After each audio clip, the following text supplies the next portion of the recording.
ओम नमः शिवाय।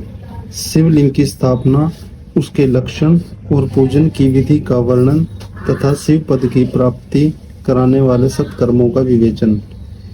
ऋषियों ने पूछा, सूत जी, शिवलिंग की स्थापना कैसे करनी चाहिए, उसका लक्षण क्या है तथा उसकी पूजा कैसे करनी चाहिए, किस देश काल में करनी चाहिए और किस द्रव्य के द्वारा उसका निर्माण होना चाहिए। सूत जी ने कहा, महर्षियों, मैं तुम लोगों के लिए इस विषय का वर्णन करता हूँ। ध्यान देकर सुनो और समझो। अनुकूल एवं शुभ समय में किसी पवित्र तीर्थ में, नदी आदि के तट पर अपनी रुचि के अनुसार ऐसी जगह शिवलिंग की स्थापना करनी चाहिए जहाँ नित्य पूजन हो सके। पार्थिव द्रव्य से, जलमय द्रव्य से अथवा तेजस पदार्थ से अपनी रुचि के अनुसार कल्पोतक लक्षणों से युक्त शिवलिंग का निर्माण करके उसकी पूजा करने से उपासक को उस पूजन का पूरा पूरा फल प्राप्त होता है। संपूर्ण शुभ लक्षणों से युक्त शिवलिंग की यदि पूजा की जाए तो वह तत्काल पूजा का फल देने वाला होता है। यदि चल प्रतिष्ठा करनी हो तो इसके लिए छोटा सा शिवलिंग अथवा विग्रह श्रेष्ठ माना जाता है, और यदि अचल प्रतिष्ठा करनी हो तो स्थूल शिवलिंग अथवा विग्रह अच्छा माना गया है। उत्तम लक्षणों से युक्त शिवलिंग की पीठ सहित स्थापना करनी चाहिए। शिवलिंग का पीठ मंडलाकार, चौकोर, त्रिकोण अथवा खाटके पाए की भांति ऊपर नीचे मोटा और बीच में पतला होना चाहिए। ऐसा लिंगपीठ महान फल देने वाला होता है। पहले मिट्टी से, प्रस्तर आदि से अथवा लोहे आदि से शिवलिंग का निर्माण करना चाहिए। जिस द्रव्य से शिवलिंग का निर्माण हो उसी से उसका पीठ भी बनाना चाहिए। यही स्थावर शिवलिंग की विशेष बात है। चल शिवलिंग में भी लिंग और पीठ का एक ही उपादान होना चाहिए, किंतु बाण लिंग के लिए यह नियम नहीं है। लिंग की लंबाई निर्माणकर्ता या स्थापना करने वाले यजमान के 12 अंगुल के बराबर होनी चाहिए। ऐसे ही शिवलिंग को उत्तम कहा गया है। इससे कम लंबाई हो तो फल में कमी आ जाती है और अधिक हो तो कोई दोष की बात नहीं है। चरलिंग में भी वैसा ही नियम है। उसकी लंबाई कम से कम कर्ता के अंगुल के बराबर होनी चाहिए। उससे छोटा होने पर अलग फल मिलता है, किंतु उससे अधिक होना दोष की बात नहीं है।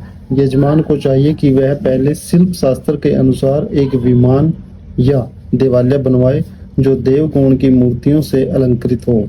उसका गर्भगृह बहुत ही सुंदर, सुदृढ़ और दर्पण के समान स्वच्छ हो। उसे 9 प्रकार के रत्नों से विभूषित किया गया हो। उसमें पूर्व और पश्चिम दिशा में 2 मुख्य द्वार हों। जहाँ शिवलिंग की स्थापना करनी हो उस स्थान के गर्त में नीलम, लाल, वैद्रुय, श्याम, मरकत, मोती, मूंगा, गोमेद और हीरा, इन 9 रत्नों को तथा अन्य महत्वपूर्ण द्रव्यों को वैदिक मंत्रों के साथ छोड़ें।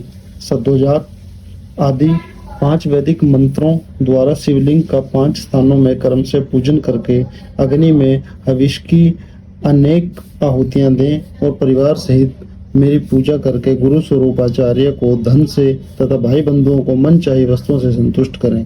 याचकों को जड़ तथा चेतन वैभव प्रदान करें। स्थावर जंगम सभी जीवों को यत्न पूर्वक संतुष्ट करके एक गड्ढे में सुवर्ण तथा 9 प्रकार के रत्न भरकर सद्योजातादि वैदिक मंत्रों का उच्चारण करके परम कल्याणकारी महादेव जी का ध्यान करें। तत्पश्चात नाद घोष से युक्त महामंत्र ओंकार ओम का उच्चारण करके उक्त गड्ढे में शिवलिंग की स्थापना करके उसे पीठ से संयुक्त करें। इस प्रकार पीठ युक्त शिवलिंग की स्थापना करके उसे नित्य लेप से जोड़कर स्थिर करें। इसी प्रकार वहां परम सुंदर वेर की भी स्थापना करनी चाहिए। सारांश यह है कि भूमि संस्कार आदि की सारी विधि जैसे लिंग प्रतिष्ठा के लिए कही गई है वैसी ही वेर प्रतिष्ठा के लिए भी समझनी चाहिए। अंतर इतना ही है कि लिंग प्रतिष्ठा के लिए प्रणव मंत्र के उच्चारण का विधान है, परंतु वेर की प्रतिष्ठा पंचाक्षर मंत्र से करनी चाहिए। जहाँ लिंग की प्रतिष्ठा हुई है वहाँ भी उत्सव के लिए बाहरी सवारी निकालने आदि के निमित्त वेर को रखना आवश्यक है।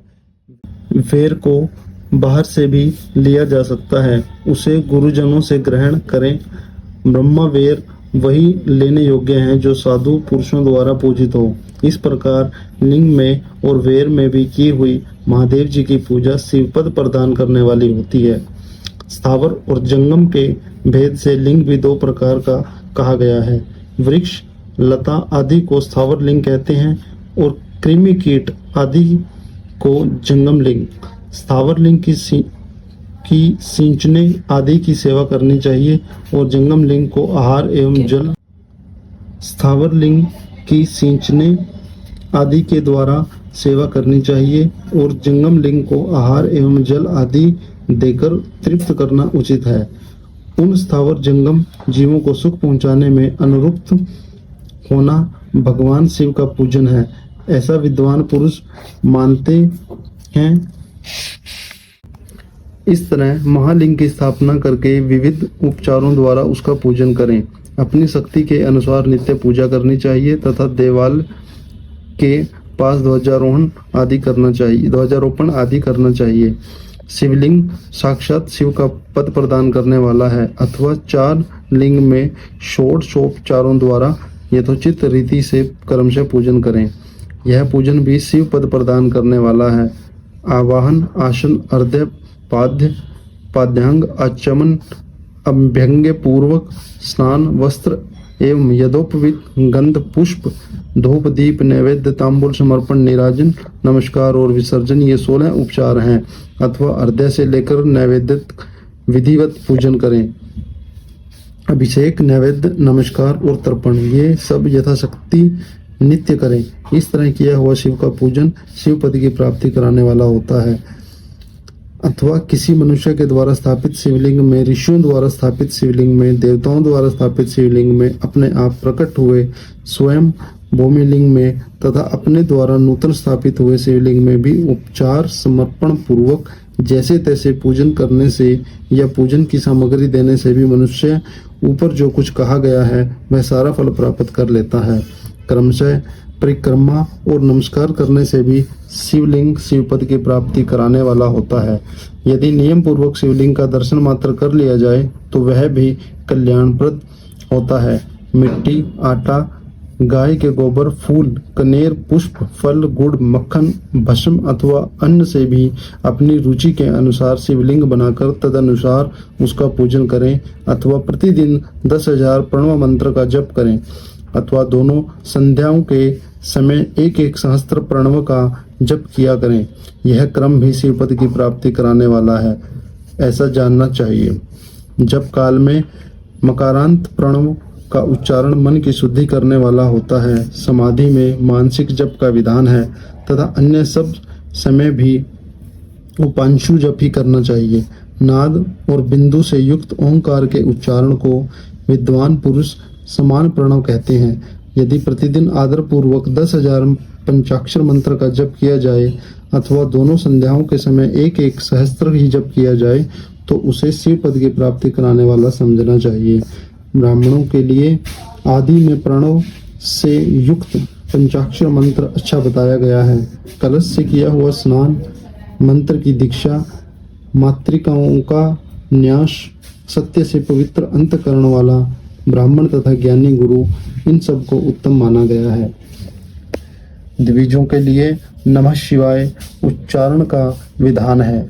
द्विज तारकों के लिए अंत में नमः पद के प्रयोग की विधि है, अर्थात वे शिवाय नमः इस मंत्र का उच्चारण करें।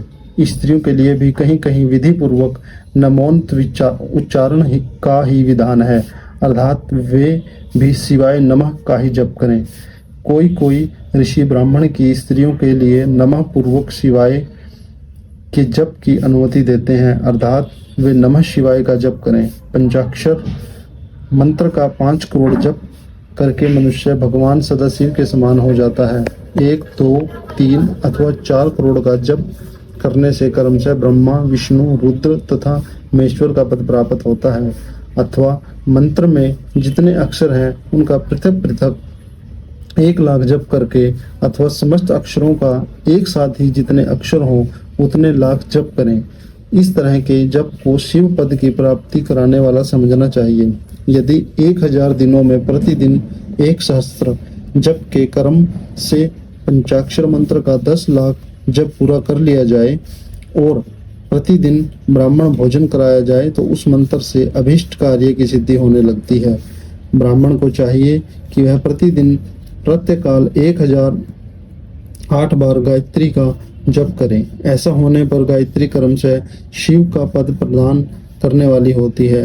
वेद मंत्रों और वैदिक सूक्तों का